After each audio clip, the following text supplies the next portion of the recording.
پیشرفت و ترقیات و فتح و نصرت ملت تاجیک ملت فرهنگی حمایت مردم و ثبات مهمترین امکانات در 4 فصل سال برای سیر و سیاحت، صنعتی و کشاورزی آزمون‌های جمهوریوی، راهنمای جامعه خانه امید تاجیکان دنیا. ما تاجیکستانی آزاد و صاحب اختیار.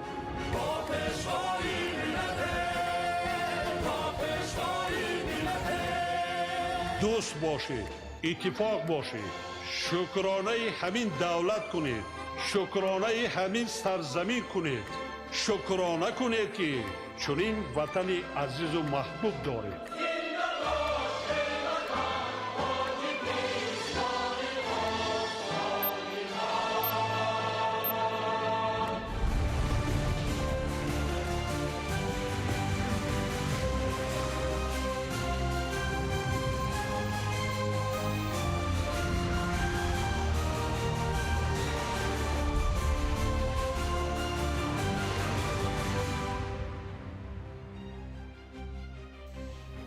ассалому алайкум бинандаҳои гиромӣ, барномаи иттилоотии ахборро мустақиман манзуратон менамоем. бинандагони гиромӣ, таваҷҷӯҳ намоед ба паёми шодбошии президенти ҷумҳурии Тоҷикистон, пешвои миллат муҳтарам Эмомалӣ Раҳмон ба муносибати Иди Саиди Фитр.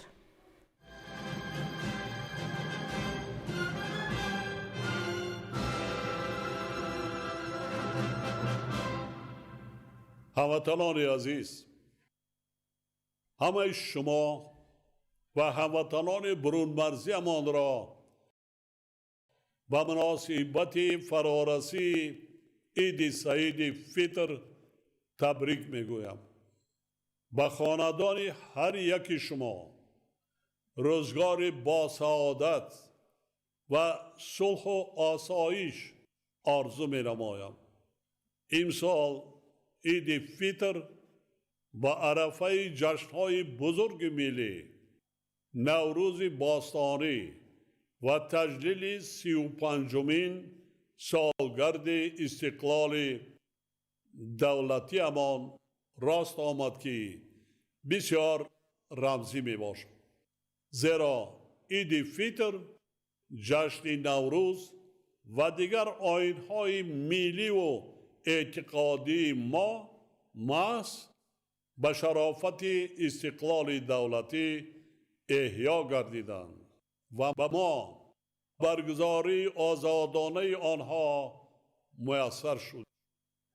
در رابطه با عید سعید فطر میخواهم یک نکته مهم را خاطر نشان سازم که این عید مثل دیگر عنعنه و سنت‌های ملی و اعتقادی ما در برگیرنده ارزش‌های زیادی اخلاقی و معنوی می باشد. از جمله سنت‌های نیکی که برای استقبال آن از پیامبر گرامی قدر و امتانش میراث مانده است، خیر و سخاوت کردن به نیازمندان می باشد.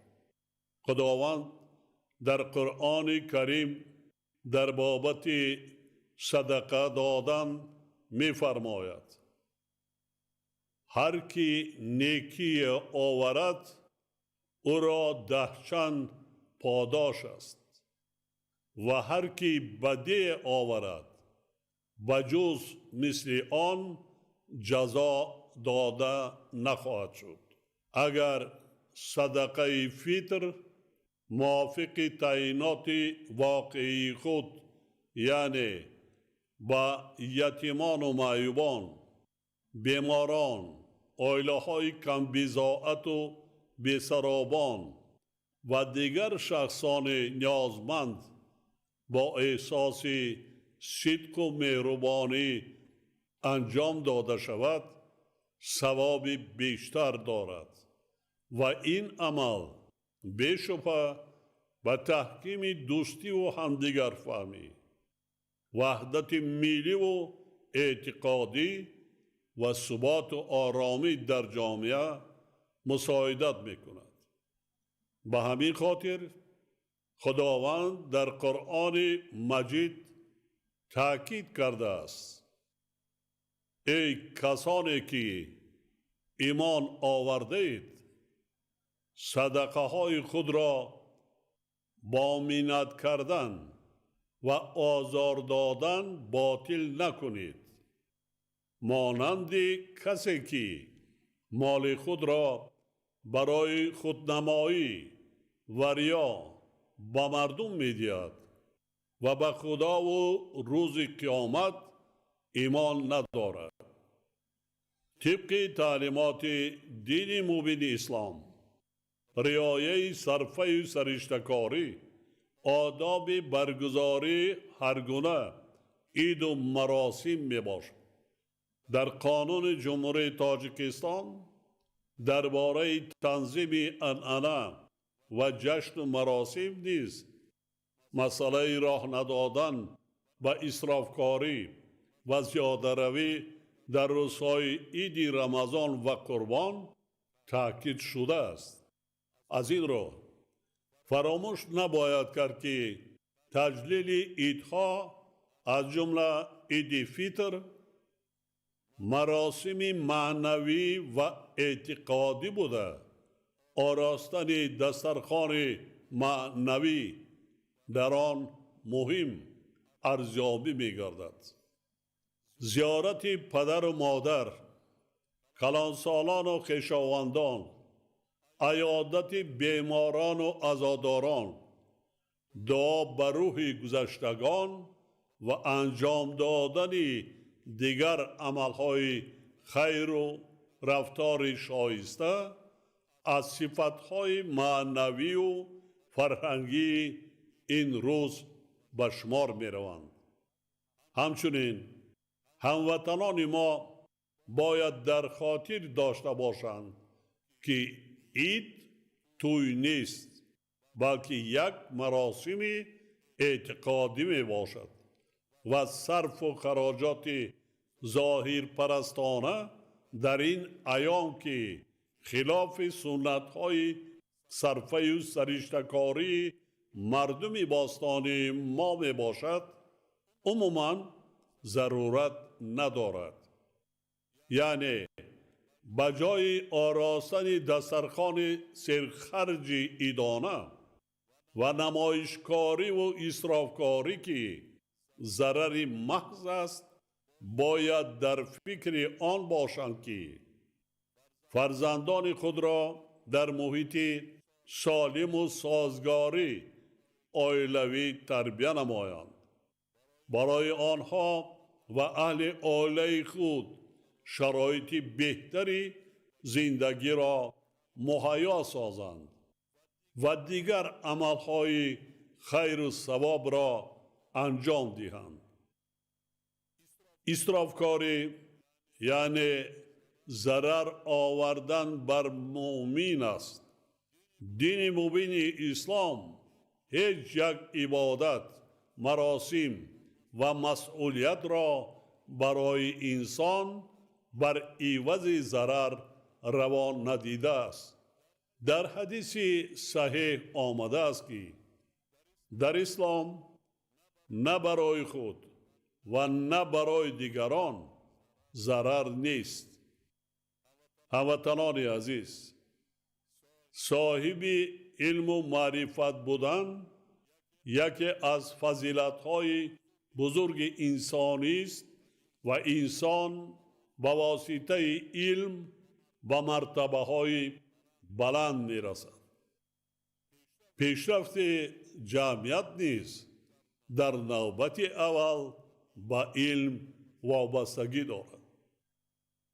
در قرآن شریف ذکر شده است که دانشمندان و باسوادان هیچگاه با بیسوادان و جاهلان برابر نیستند، بلکه درجه مردم باسواد و دانشمند همیشه بالاتر است. در حدیث‌های پیغمبرمان نیز همه امتان چه زن و چه مرد به آموختن علم و دانش ترغیب کرده می شوند. علم به انسان امکانیت میدهد که صاحب معرفت بلند گردد، خوب و بد حیات را آموزد، با صبر و تحمل و با تمکین و ملاحظه کار باشد. تنها انسان دانشمند با شناخت درست خود و انتخاب مناسب موقع خویش در جامعه قادر می باشد و اندیشه و رفتارش را از افراطگرایی و تندروی و تعصب حفظ کرده می تواند. جای بحث نیست و برای همه مسلم است که هر جا بیسوادی و نادانی است، آنجا حتما تعصب و جهالت و خرافات حاکم است. در رابطه با این تأکید می نمایم که در تعلیم و تربیت فرزند، یعنی همچون شخص با آداب و خوش اخلاق و با سواد و صاحب معرفت به کمال رسانیدن او نقش پدر و مادر معین کننده می باشد. تأکید می سازم که وظیفه پدر و مادر تنها به دنیا آوردن فرزند نیست، بلکه تربیت کردن، صاحب علم و دانش و کسب و هنرگردانیدن او نیز وظیفه مقدس پدر و مادر است. در قرآن مجید به بندگان خدا تقریباً 70 مراتبه از طاعت و عبادت پیام داده شده است، ولی 779 مراتبه از ضرورت و اهمیت علم و دانش و عقل و خرد سخن رفته است. بارها گفتم و بار دیگر تکرار میکنم که در اولین آیت قرآن کریم کلمه اقرا یعنی بخوان آمده است و خداوند در آن چنین حکم کرده است: بخوان به نام پروردگار خود که تو را آفرید. بخوان و پروردگار تو بسیار کریم است. آن کسی که به وسیله قلم انسان را دانش آموخت.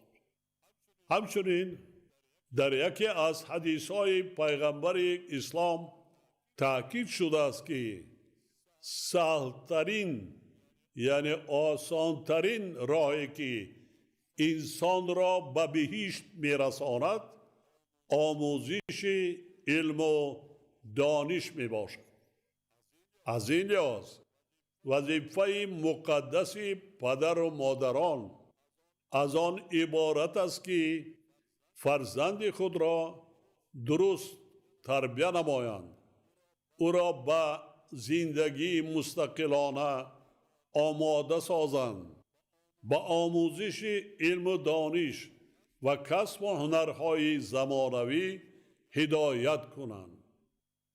زیرا علم و دانش و کسب و هنر فرزند را در زندگی آیندهش اعتبار و آبرو بخشیده باعث حرمت و احترام پدر و مادر و تشکل جامعه سالم می گردد و فرزند با تربیت و با آداب و دانشمند و عاقل باغ پدر و مادر یعنی نامبردار و ملت تاجیک می شود.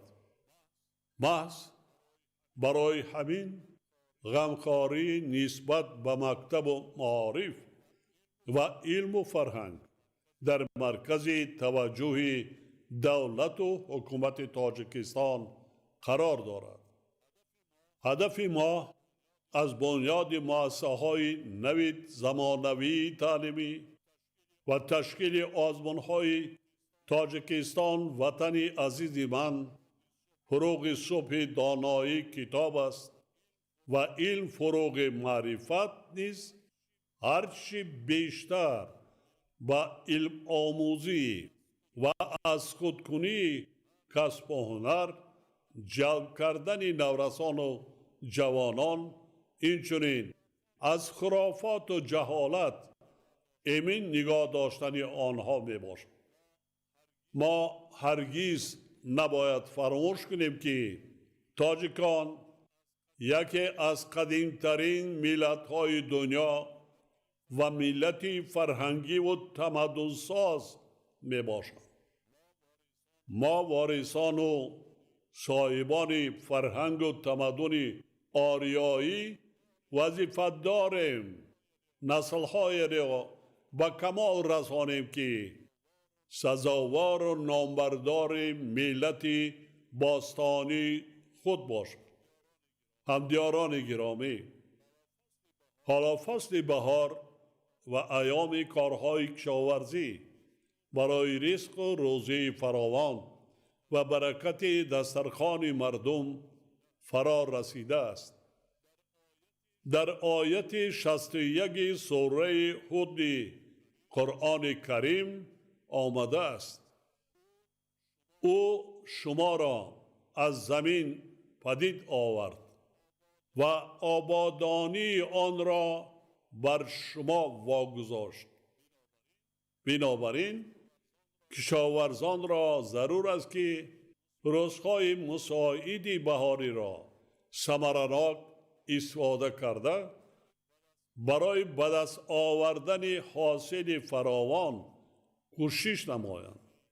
وضع بسیار نابسامان و حساس جهانی معاصر باعث باز هم شدت گرفتن نارسایی مواد غذایی و بالاروی میوه نرخ‌ها می‌گردد و ما نباید این را فراموش سازیم.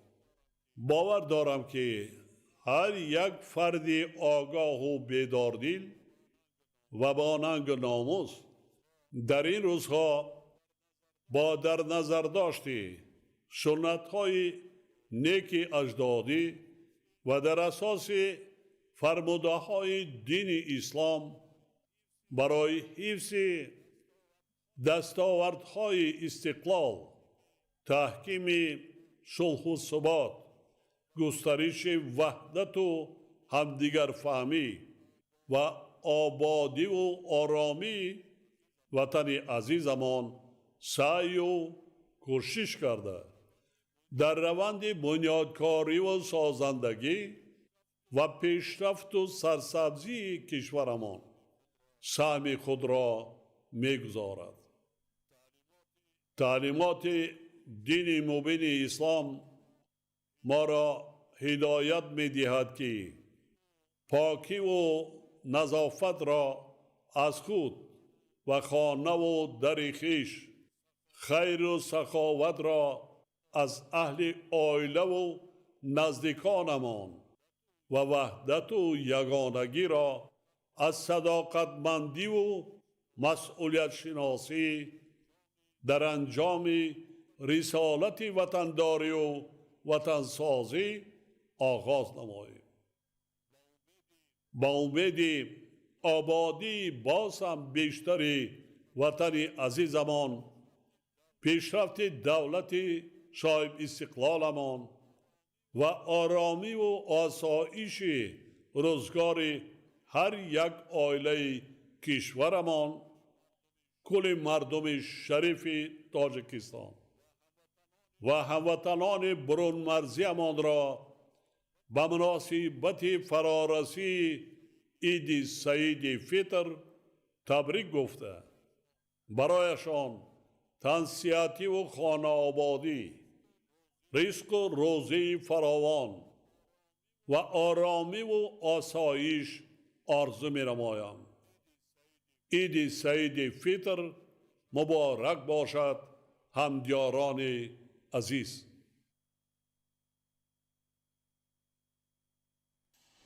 ادامه اخبار. امروز در مجلس نمایندگان مجلس عالی جمهوری تاجیکستان همایش ایدانه بخشیده به جشن نوروز بین المللی برگزار گردید. رئیس مجلس نمایندگان مجلس عالی جمهوری تاجیکستان فیضعلی ایدیزاده ضمن سخنرانی ابراز نمودند که نوروز همچون جشن باستانی مردم تاجیک که تاریخ بیش از 6000 ساله دارد همیشه نگاهدارنده زبان، رسم و آیین و فرهنگ و تاریخ بوده امروز به یکی از رمزهای مهم فرهنگی و هویت ملی تاجیکان تبدیل یافته است. در جهان معاصر که روندهای جهانی شوی در آن با صورت بلند ادامه دارند، مسئله حفظ هویت ملی و فرهنگی برای هر دولت اهمیت خاص پیدا می‌نماید. یکی از جنبه‌های مهم نوروز که نفوذ تاجیکستان را در عرصه بین المللی تقویت بخشیده است، ارزش‌های عمومی بشری آن میباشد. نوروز در ماهیت خود جشن صلح، دوستی، همزیستی مسالمت آمیز، احترام طبیعت و انسان است. اعتراف بین المللی این جشن و سهم تاجیکستان در گسترش آن نه تنها باعث بلند شدن آبروی مملکت در عرصه جهانی گردیده است، بلکه وسیله مهم دیپلماتیای فرهنگی تاجیکستان نیز میباشد. وابسته به این پیشوای ملت محترم امامعلی رحمان به مسئولین جهت تأسیس دادن مرکز تمدن آریایی و مرکز بین المللی نوروز در پایتخت عزیزمان شهر دوشنبه دستورهای مشخص دادند. باید ذکر نمود که تأسیس چنین مرکزهای ملی برای تحکیم هویت ملی و احیای خاطره تاریخی اقدامی سریوقتی بوده، کهن بنیاد و صاحب تمدن بودن مردم ما را تقویت میبخشند. نوروز رمز احیای طبیعت، فرهنگ ملی و نیروی سازنده در تحکیم صلح جهانی است. با به دست آمدن استقلال دولتی، این سنت بزرگ تاریخی در فضای نوی دولتداری ملی با شکوه و شهامت تازه احیا گردیده، همچون رکن مهم حفظ هویت ملی، تحکیم وحدت جامعه و ارجگذاری به ارزش‌های اصیل فرهنگ تاجیکان جایگاه خاص کسب نمود. محض با سیاست فرهنگ پرورانه، خردمندانه و آینده‌ساز پرزیدنت جمهوری تاجیکستان، پیشوای ملت محترم امامعلی رحمان، نوروز از نو با تمام عظمت و اصالت به صحنه معنوی و اجتماعی ملت برگشت، مقام و منزلت تاریخیش را باز یافت و به حیث جشن مهم ملی و پدیده اعتراف شده بین المللی معرفی گردید. تنتنه‌های جشن نوروز در وزارت و اداره‌ها دایر شدند که از جریان برگزاری آن همکاران ما گزارش می‌دهند. نوروز بین المللی در سود عالی اقتصادی جمهوری تاجیکستان با معرفی دستاوردها و ارسال پیک نوروزی به خاندان هر فرد جامعه تجلیل گردید. در روحیه فخری برنامه‌های رنگین هنری به جماعت شکوه خاص ضم نمود. در دوره نقشه‌چاره‌بینی‌های جشن نوروز از جانب مسئولین تدبیرهای مؤثر ترغیباتی جالب منظور کرده شد. اثناء جمع آمد تنتنوی تاکید شد که نوروز با همه حسن طبیعی و زمینیش نمونه یک فرهنگ و تمدن عالی به حساب رفته. از دوره‌های دیرین برای محبت و صمیمیت و دیگر فهمی و وحدت بین انسان ها زمینه بهترین معنوی فراهم آورده است. آیین‌های نوروز تجسمگر آرمان‌های بشری اند و در این راستا آن از سوی جامعه بین المللی همچون جشن جهانی اعتراف شد. در مجموع نوروز جهانی ترنمگر سعادت بشریت است. مردم کهن بنیاد تاجیک توانست جشن‌های مقدس ملی نوروز، مهرگان و صدر را در طول عصرها نگاه داشته تا به امروز رساند و آن را جهانی گرداند. جهانی شوی نوروز با تشبث تاجیکستان و یکچند کشورهای حوزه نوروز هنوز سال 2010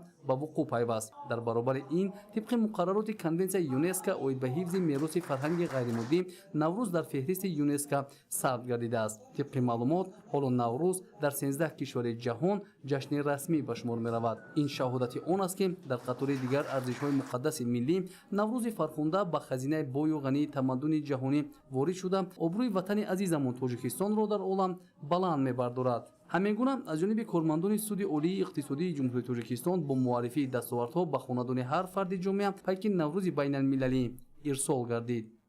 کارمندان کارخانه واحد دولتی راه آهن تاجیکستان جشن نوروز بین المللی را با شکوه و شهامت خاصه و احترام عمیق به ارزش‌های ملی تجلیل نمودند. تدبیر ایدانه تحت عنوان نوروز رمز احیا و دوستی برگزار گردیده در آن عنعنه‌های نیک نیاگان از جمله آراستن دسترخوان 7 سین و 7 چین، پختن طعام‌های ملی و برگزاری برنامه‌های فرهنگی به طور شایسته به نمایش گذاشته شدند. در فضای ایدانه کارمندان با لباس‌های ملی حاضر شده бо шеру суруд, рақсу тарона ва санаҳои ҷолиб рӯҳияи наврӯзиро босам гармтар гардониданд. масъулин аҳамияти наврӯзро ҳамчун ҷашни сулҳу дӯстӣ, эҳёи табиат ва ваҳдати мардум таъкид намуда иброз доштанд ки наврӯз бори дигар собит сохт ки он ҷашни пайвандгари дилҳо ва эҳёгари арзишҳои волои инсонӣ мебошад. ҳамзамон дар доираи ин ҷашни фархунда намоиши дастовардҳои меҳнатии кормандон ва масъули эҷодиёти онҳо низ ташкил гардид ки диққати ҳозиринро ба худ ҷалб намуд. иштирокдорон аз чунин ташаббус изҳори қаноатмандӣ намуда таъкид доштанд ки таҷлили наврӯз ба ин шева ба таҳкими дӯстӣ, ҳамкорӣ ва муҳаббат ба ватан мусоидат мекунад. ҳайати кормандони ҷамъияти саҳомии кушодаи барқи тоҷик ҷашни фархундаи наврӯзро бо ҷамомади бошукӯҳ таҷлил карданд. дар ҳамоиш иброз гардид ки дар эҳё ва рушди анъанаҳои миллӣ аз ҷумла ҷашни наврӯз сарвари давлат муҳтарам Эмомалӣ Раҳмон нақши муҳим гузоштаанд. дар паёми президенти ҷумҳурии тоҷикистон ба маҷлиси олии ҷумҳурии тоҷикистон пешниҳод гардид ки дар шаҳри душанбе маркази байналмилалии наврӯз бунёд карда шавад то ба ҳифз, омӯзиш ва тарғиби суннату анъанаҳои наврӯз ва муаррифии фарҳанги миллӣ мусоидат намояд. ҷашни наврӯз ҳамчун мероси гаронбаҳои фарҳангии ниёгон на танҳо дар байни мардуми тоҷик, балки дар сатҳи байналмилалӣ низ мақоми баланд пайдо намудааст. дар идомаи ҳамоиш доир ба аҳамияти таърихию фарҳангии наврӯз маърузаҳо қироат карда шуд. таъкид гардид ки ин ҷашни бостонӣ ба таҳкими дӯстӣ, сулҳ ва ҳамдигарфаҳмии байни халқҳо мусоидат менамояд. дар анҷом барои болидарӯҳии аҳли толор барномаи рангини консертӣ доир гардид. намоиши пуршукӯҳи ҳунарҳои мардумӣ бо таҷассуми расму оин, суннатҳои миллӣ ва барномаҳои рангини ҳунарӣ. тантанаҳои идона ба муносибати наврӯзи байналмилалӣ дар муассисаи давлатии маркази миллии тиббии шифобахш бо услуби хос ташкил карда шуд. дар ин рӯз чун оини наврӯзӣ гӯшаҳои хос муаррифӣ гардида намоиши ҳафсину ҳафшин ороста шуд ва бо фараҳмандӣ аз бедоршавии табиат хуни идона бо дигар гӯшаҳои тарғиботӣ намоиш ёфт. дар доираи нақшачорабиниҳо ба ифтихори фарорасии наврӯзи байналмилалӣ аз ҷониби кормандони муассисаи давлатии маркази миллии тиббии шифобахш тадбирҳои марбут ба наврӯз дар бахшҳои алоҳида дар ҳузури меҳмонон муаррифӣ гардид. таъкид шуд ки наврӯз баёнгари тафаккури таърихӣ, симои маънавӣ, сиришти ахлоқӣ, орзуи ормон, расму оин, ҷаҳонбинию ҷаҳоншиносии миллат буда дар тӯли мавҷудият арзишҳои фарҳангию миллиро дар таркиби худ ҳифз кардааст. наврӯз бо таърихи бой ва анъанаи хоси мардумӣ ки ба рӯзи аввали солшумораи шамсӣ ё 21 марти солшумораи милодӣ рост меояд, аз рӯзи пайдоиш то ба паҳншавӣ, фалсафа, ҳикмат ва оини сирф мардумӣ дошта то ба имрӯз такмил ёфтааст. наврӯз ҳамчун ҷашни байналмилалӣ бо пешниҳоди пешвои миллат президенти ҷумҳурии тоҷикистон муҳтарам Эмомалӣ Раҳмон ва дастгирии давлатҳои дигари ҳавзаи наврӯз аз ҷониби Созмони милали муттаҳид эътироф шуда ҷиҳати таҷлили шоистаи он имрӯз тадбирҳои фахрӣ амалӣ мешаванд. дар қатори дигар арзишҳои муқаддаси миллӣ наврӯзи фархунда ба хазинаи бою ғании тамаддуни ҷаҳонӣ ворид гардида тоҷикистонро дар олам бо услуб ва оинҳои мардумӣ ошно мегардонад. ҳамин гуна дар заминаи таҷлили наврӯзи байналмилалӣ дар муассисаи давлатии маркази миллии тиббии шифобахш чун пайки наврӯзӣ тарона ва таманниёти нек баён гардида саҳнаҳои ҷолиб роҳандозӣ шуд. саҳни донишгоҳи давлатии молия ва иқтисоди тоҷикистон низ ба муносибати ҷашни наврӯзи байналмилалӣ фазои идона дошт. омӯзгорону донишҷӯёни ҳар факултет гӯшаҳои алоҳида ташкил намуда ба ин базмгоҳ шукӯҳи дигар бахшиданд. дар ҷашни наврӯзӣ дастархони идонаи ҳафтсин ва ҳафтчин бо риояи анъанаҳои миллӣ ороста шуд. инчунин дар гӯшаҳои дигари чорабинӣ дастовардҳои илмию эҷодӣ ва варзишии омӯзгорону донишҷӯён муаррифӣ гардид. таъкид гардид ки наврӯз рамзи некию накӯкорӣ, хуррамию хушҳолӣ, шодмонию нишод ва саодату пирӯзӣ дар тамоми сайёра бо тантана таҷлил мегардад ки ин боиси ифтихору сарфарозии тамоми тоҷикони дунёст. зеро наврӯз муаррифгари расму оин, урфу одат ва анъанаҳои неки халқи тоҷик дар арсаи байналмилалӣ мебошад. маҳз бо ибтикори пешвои муаззами миллат муҳтарам Эмомалӣ Раҳмон наврӯзи бостонӣ ба ҷашни созандаву сулҳофар, муттаҳидкунандаи инсонҳо ва таблиғкунандаи дӯстию рафоқат, баробарӣ, адолат ва ахлоқи ҳамидаи инсон мубаддал гардида ҷаҳониён кишвари соҳиби истиқлоли мо тоҷикистонро барҳақ гавҳораи тамаддуни наврӯз эътироф намуданд. дар қисмати дуюми чорабинӣ як қатор омӯзгорон ва донишҷӯёни фаъоли донишгоҳ бо тӯҳфа ва сипосномаҳо қадрдонӣ шуданд. барномаи рангини консертӣ анҷомбахши чорабинӣ идона гардид. бахшида ба ҷашни байналмилалии наврӯз дар академияи идоракунии давлатӣ назди президенти ҷумҳурии тоҷикистон таҳти унвони нақш ва мавқеи ҷашни наврӯз дар худшиносӣ ва худогоҳии миллӣ ҳамоиши илмӣ назариявӣ доир гардид. ҳамоиш бо иштироки масъулини академияи идоракунии давлатӣ назди президенти ҷумҳурии тоҷикистон, кормандон ва олимону муҳаққиқон доир гардида ابراز گردید که استفاده عاقلانه میراث فرهنگی نیاگان از جمله سنت‌های نوروزی برای تحکیم پایه‌های دولتداری و رشد استوار جامعه اهمیتی مهم دارد. طور تاکید گردید در جهان معاصر که روندهای جهانی شوی در آن با سرعت بلند ادامه دارند، مسئله حفظ هویت ملی و فرهنگی برای هر دولت اهمیت خاص پیدا می‌نماید. نوروز همچون جشن باستانی مردمان آریایی نژاد که تاریخی بیش از 6000 ساله دارد، امروز به یکی از رمزهای مهم فرهنگی و هویت ملی تاجیکان تبدیل یافته است. ابراز گردید که اعتراف بین المللی این جشن و سهم تاجیکستان در گسترش آن نه تنها باعث بلند شدن آبروی مملکت در عرصه جهانی گردیده است، بلکه وسیله مهم دیپلماتیای فرهنگی تاجیکستان معنی داد می‌گردد. در انتها از جانب اشتراکچیان در موضوعهای نوروز و احیای جشن‌های ملی در فرهنگ معاصر تاجیک، جشن نوروز در درازای تاریخ و نوروز جشن باستانی و معاصر معروضه‌ها پیشنهاد کرده شدند.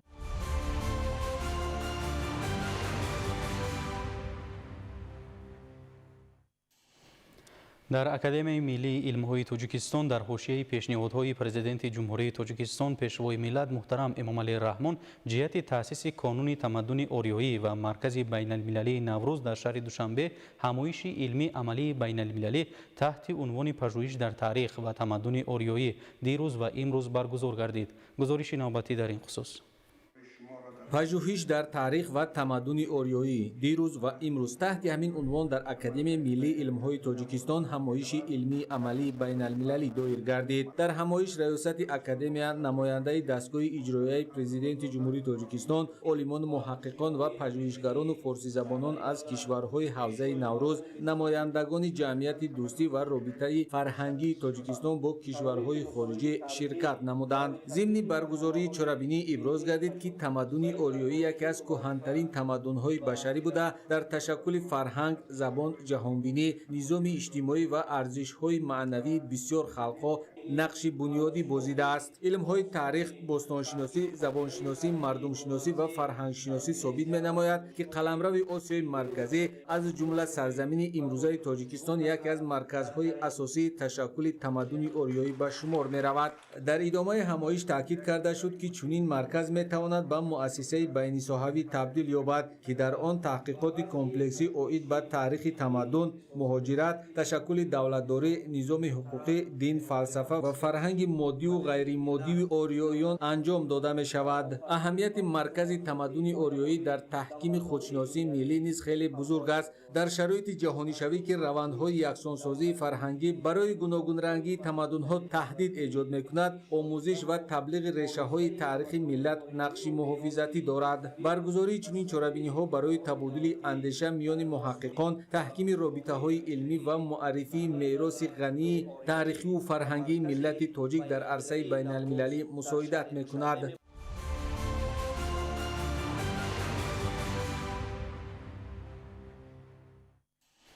фестивал озмуни кадбонои беҳтарин яке аз озмунҳое мебошад ки дар ҳифз ва нигоҳдории таомҳои миллӣ ва муаррифӣ намудани онҳо саҳми созгор дорад. даври шаҳри ин озмун бо иштироки доираи васеи кадбоноҳо дар шаҳри кӯлоб баргузор гардид. гузориши ҳамкоронамон.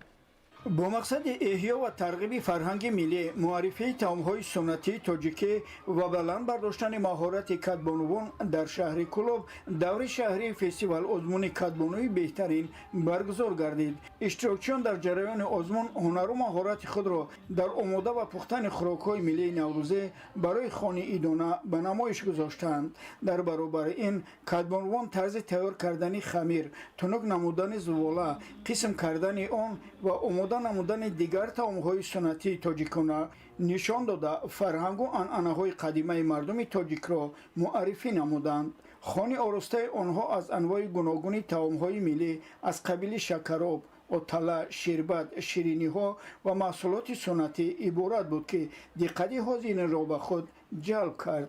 در رفت برگزاری ازمون اعضای حکمان که از نمایندگان مقامات اجرایی و دیگر شخصان مسئول عبارت بودند از مهارت کدبانوان دیدن کرده هنر و مهارت اشتراکچیان را بلند ارزیابی نمودند. ضمن برآمدها قید گردید که این گونه تشبس‌ها در دایره سیاست فرهنگ پرورانه اساسگذار صلح و وحدت ملی پیشوای ملت پرزیدنت جمهوری تاجیکستان محترم امامعلی رحمان راه اندازی گردیده به رشد فرهنگ و معرفی سنت‌های ملی مساعدت می‌نماید. تاکید گردید که برگزاری چنین چاره‌بینی‌ها برای احیا و حفظ عنعنه‌های ملی اینچنین معرفی فرهنگ بوی تاجیکان اهمیتی مهم دارد. در فرجام اشتراکچیان آزمون با تحفه‌های آماده گردیده و سپاسنامه‌ها قدرشناسی کرده شدند. رحمتعلی نظری، ایرج قربانعلی، شهر کلوب، اخبار.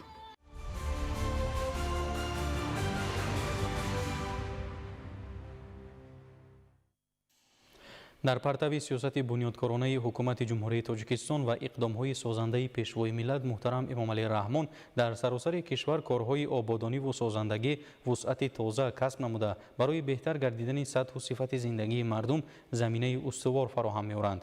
در این روند ساکنان ناحیه وخش با روحیه بلند وطن‌دوستی به کارهای آبادانی و بنیادکاری سهم گذاشته برای استقبال شایسته جشن 35 سالگی استقلال دولتی تلاش می‌ورزند.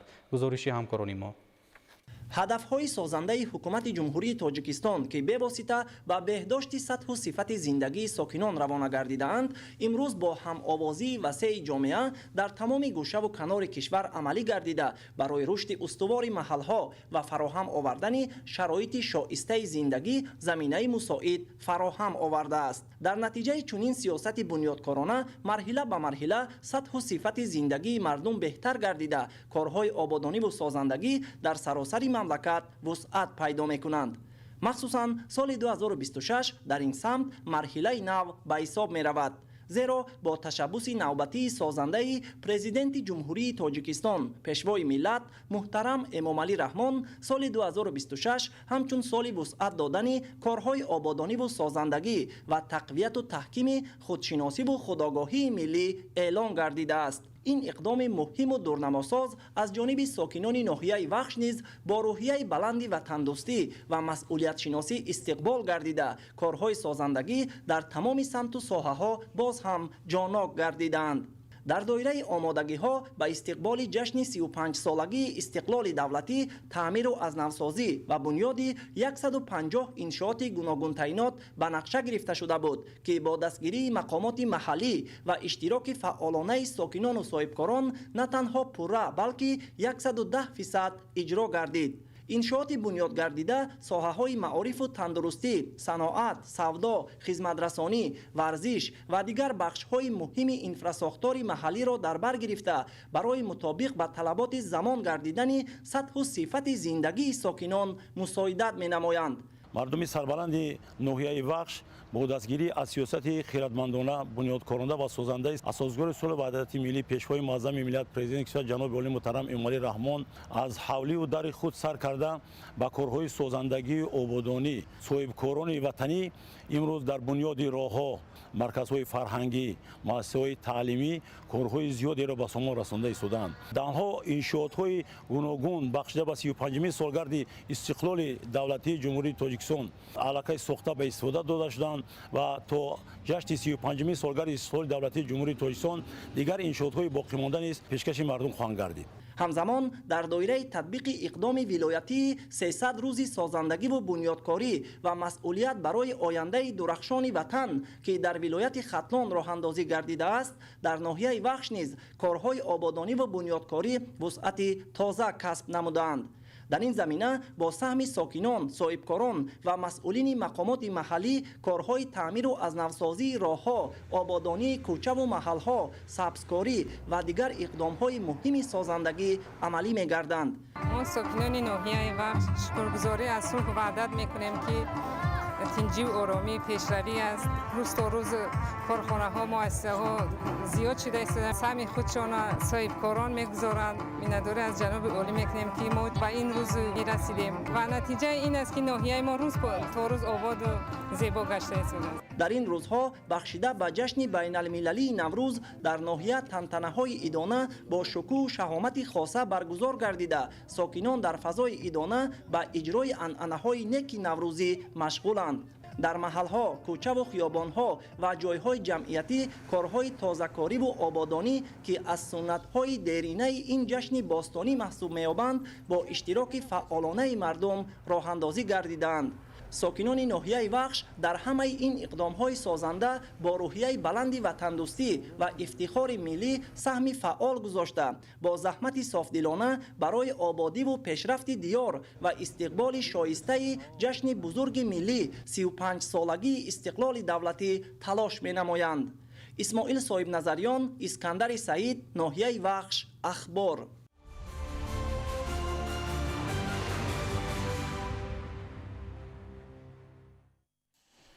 президенти ҷумҳурии тоҷикистон муҳтарам эмомалӣ раҳмон дар паёми навбатии солонаашон ба маҷлиси олӣ оиди омӯзиши забонҳои хориҷӣ махсусан забонҳои русӣ ва англисӣ таъкидҳои мушаххас намуда ниҳодҳои марбутаро ҷиҳати тезонидани ин раванд дар ҳама зинаи таҳсилот истифодаи босамари технологияҳои рақамӣ усулҳои навини омӯзиши забон ва такмили маҳорати касбии омӯзгорон супоришҳои қатъӣ доданд. ба хотири иҷрои таъкидҳои сарвари давлат муҳтарам эмомалӣ раҳмон ва амалисозии барномаи давлатии такмили таълим ва омӯзиши забонҳои русӣ ва англисӣ дар ҷумҳурии тоҷикистон барои давраи то соли 2030 дар ноҳияи Данғара фестивали забони русӣ баргузор гардид. ҳамкорони мо гузориш медиҳанд. дар доираи амалисозии барномаи давлатии такмили таълим ва омӯзиши забонҳои русӣ ва англисӣ дар ҷумҳурии тоҷикистон барои давраи то соли 2030 раёсати маърифи мақомоти иҷрои ҳукумати давлатии вилояти Хатлон моҳи февралро дар ҳама муассисаҳои таълимии ҳудуди вилоят ҳамчун моҳи омӯзиши забони русӣ эълон намуда дар ин самт озмуну маҳфилҳои судманд ташкил намуда буданд. ҷиҳати натиҷагирӣ аз моҳвораи мазкур дар ноҳияи Данғара фестивали забони русӣ баргузор гардид ки дар он масъулини шуъбаи маърифи ноҳия омӯзгорони фанни забони русӣ ва хонандагон ширкат доштанд. дар ин чорабинӣ хонандагони фаъоли муассисаҳои таълимии ноҳия порчаҳои шеърӣ ва қиссаву достонҳои русиро бо маҳорати баланд қироат намуданд. мавриди зикр аст ки пешвои миллат муҳтарам эмомалӣ раҳмон дар паёми навбатии солонаашон ба маҷлиси олии мамлакат таъкид намуданд ки ояндаи давлату миллат аз насли босаводу донишманд, соҳибкасбу соҳибҳунар, соҳибмаърифату соҳибфарҳанг, дур аз таассубу хурофот, ватандӯсту ватанпараст ва дорои ҳисси баланди худшиносии миллӣ вобастагӣ амиқ дорад. бо назардошти пешрафти илму техника ва технологияҳо гурӯҳи босалоҳияти кориро муваззаф намуданд ки вазъи омӯзиши забонҳои хориҷӣ бахусус русӣ ва англисиро дар ҳама зинаҳои таҳсилот таҳлилу баррасӣ намуда ҷиҳати боз ҳам тезонидани ин раванд ба ҳукумати мамлакат хулосаҳои асоснок пешниҳод намоянд. раёсати маърифи вилояти Хатлон баҳри иҷрои дастуру супоришҳои сарвари давлат дар самти омӯзиши забонҳои хориҷӣ тибқи нақшачорабиниҳои тарҳрезӣ намуда баъди натиҷагирӣ аз моҳвораи забони русӣ моҳи апрелро дар муассисаҳои таълимӣ ба омӯзиши забони англисӣ мебахшанд. дар охири чорабинӣ омӯзгорони фанни забони русии якчанд муассисаҳои таълимии ноҳия ҷиҳати фаъолияти назаррас бо сипосномаҳои шуъбаи маърифи мақомоти иҷрои ҳукумати давлатии ноҳияи Данғара қадршиносӣ карда шуданд.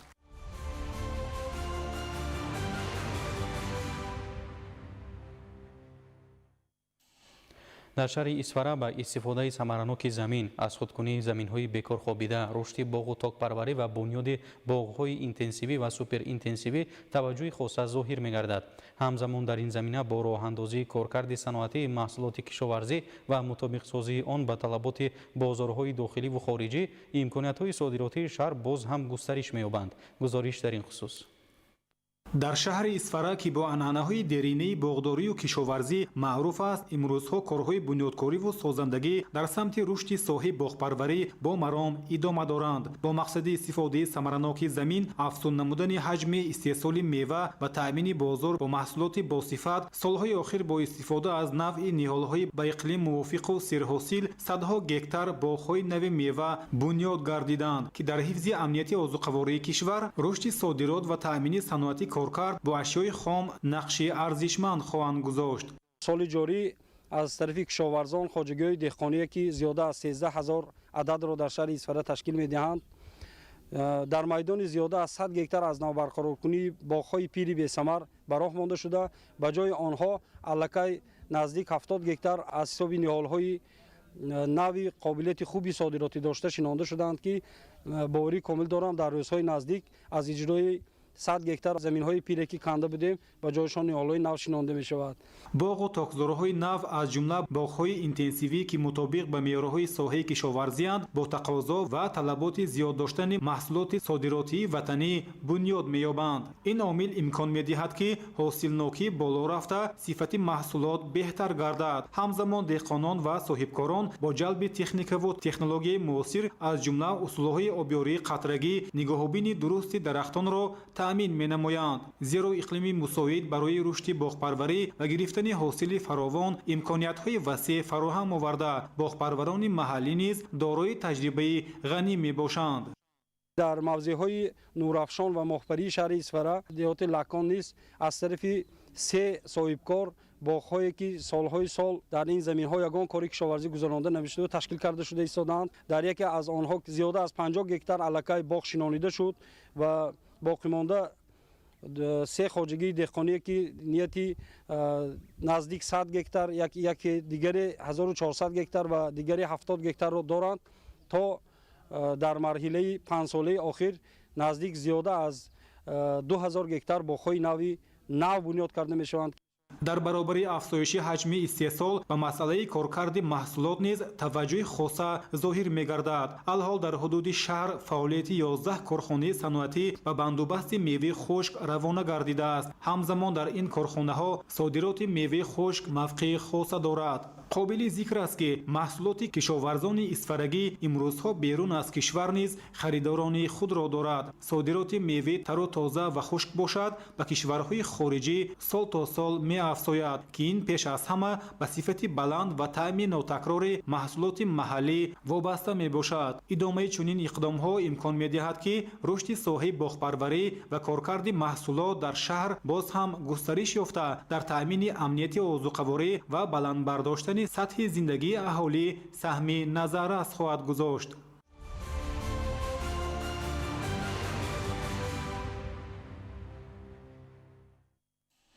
جهت به شهر سبز تبدیل دادن شهر دوشنبه تا آخر موسم نهالشینانی در گلگشت و خیابان و باغ‌های فرهنگ و فراغتی زیاده از 214149 بیخ درخت آرایشی و سایه‌افکن شینانیده می‌شوند.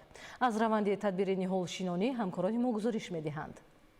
در ناحیه شاه منصور و سینای شهر دوشنبه به استقبال جشن نوروز بین‌المللی 700 بیخ نهال آرایشی شینانیده شد. شینانیدن نهالان یکی از خصوصیت‌های خاص جشن نوروز بین‌المللی به حساب می رود. در معرکه نهال شینانی مسئولان و کارمندان کمیته اجرایی مرکزی حزب خلقی دموکراتی تاجیکستان، کمیته های اجرایی حزب در شهر دوشنبه، وکیلان مجلس وکیلان خلق شهری و ناحیوی و مقامات اجرایی حکومت دولتی ناحیه های شاه منصور و سینای شروع نمودند. شینانیدن نهالان همیشه سبز و آرایشی در برابر حسن زیبا بخشیدن به سیمای پایتخت، اینچنین جهت نگاه داشتن اکوسیستم زمین، حفظ محیط زیست و در مجموع با تطبیق برنامه دولتی اوید به کبودیزارکنی جمهوری تاجیکستان برای دوره تا سال 2040 سهم می‌گذارد.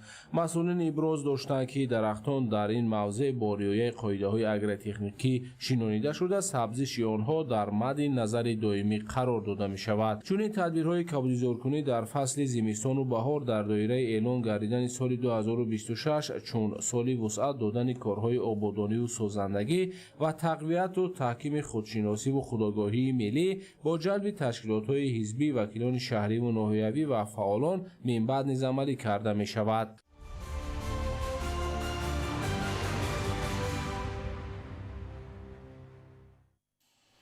در صحیفه نوبتی همکارانمون شما را با خبرها از خارج کشور آشنا می‌سازند. توجه نمایید. در کشورهای گوناگون دنیا مخصوصاً دولت‌های آسیای مرکزی استقبال جشن نوروز آغاز گردیده است.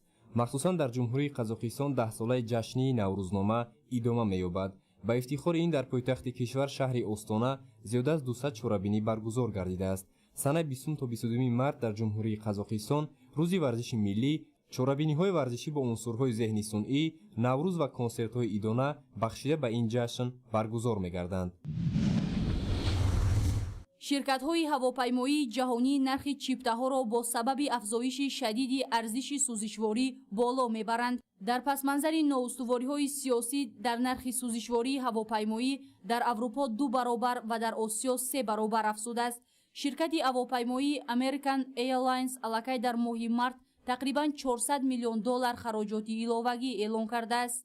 интиқолдиҳанда тавзеҳ дод ки афзоиши хароҷот бештар аз ҳисоби болоравии тарифҳо ҷуброн карда мешаванд, зеро сӯзишворӣ пас аз пардохти меҳнат дуввумин хароҷоти калонтарин боқӣ мемонад. Бояд қайд кард ки нархи сӯзишвории авиатсионӣ барои як баррел ба $200 расидааст. то соли 2030 истеҳсоли хотираи оперативии баландсуръат як бора ба 650% зиёд мешавад. таҳлилгарони S&P Global чунин ҷаҳишро бо рушди зеҳни сунъӣ алоқаманд медонанд. истеҳсолкунандагони чипҳо тамоми қувваи худро ба технологияи зеҳни сунъӣ равона месозанд, ки ба норасоии шадид ва гарон шудани ҷузъҳои техникаи оддӣ оварда расондааст. طبق معلومات سازمان جهانی Semiconductor Trade Statistics، فروش نیمناقل‌های جهانی در سال 2025 به $795 میلیارد رسید. این نسبت به سال گذشته 25% زیاد میباشد. در مجموع تقریبا 1 تریلیون عدد چیپ‌های گوناگون فروخته شدند. گفته میشود که ارزش میانه یک دانه چیپ قریب $1 را تشکیل می‌دهد. олимони донишгоҳи Эдинбург роҳи табдил додани партовҳои пластикиро ба доруи бемории Паркинсон пайдо карданд. Технологияи нав ба кори бактерияҳои тағйирёфтаи тарозуи руда асос ёфтааст. онҳо аслан пластикаи шикастаро мехӯранд ва онро ҳамчун муҳити ғизоӣ истифода мебаранд. дар натиҷаи реаксияи биохимиявӣ микроорганизмҳо пайвастагии беназирро ба вуҷуд меоранд. он барои беморон барои пур кардани норасоии дофамин зарур мебошад. бояд қайд кард ки ҳамасола дар ҷаҳон 50 миллион тонна партовҳои пластикӣ ба вуҷуд меоянд. онҳо асосан дар партовгоҳҳо ё дар уқёнуси ҷаҳонӣ паҳн мешаванд. усули нав имкон медиҳад ки партовҳоро ба ашёи хоми арзишманд табдил дод. дар айни замон технология аз марҳилаи озмоишҳои лабораторӣ мегузарад. бемории Паркинсон бемории музмини нейродегенеративии мағзи сар аст, ки дар он нейронҳои дофамин мемиранд, ки ба вайроншавӣ ва ихтилоли равонӣ оварда мерасонад ва он бештар дар одамони калонсол пайдо мешавад.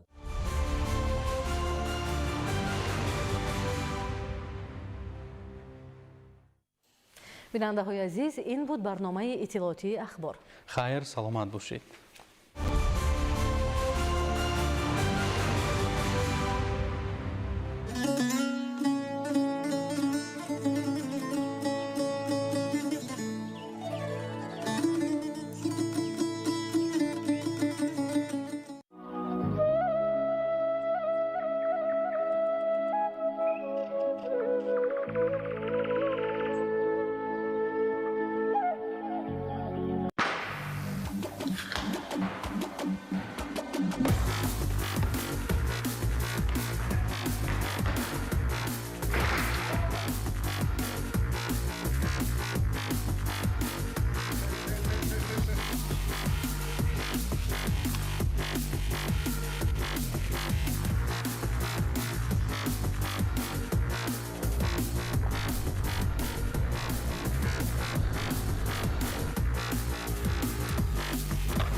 Energy Drink منبع نیروی شما.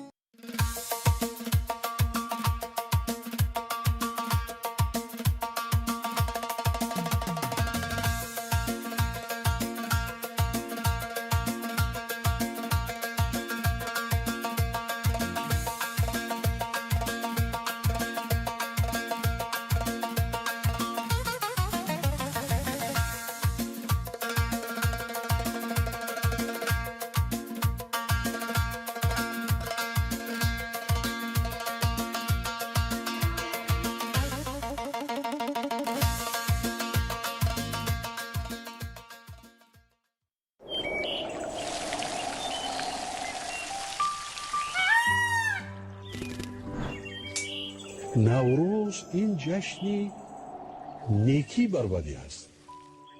نکوکاری را میپذیرد، بخشیدن گناه ها را میپذیرد. چون این جشن در دنیا کم نظیر است.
We invite everyone to the International Nowruz holiday in Dushanbe.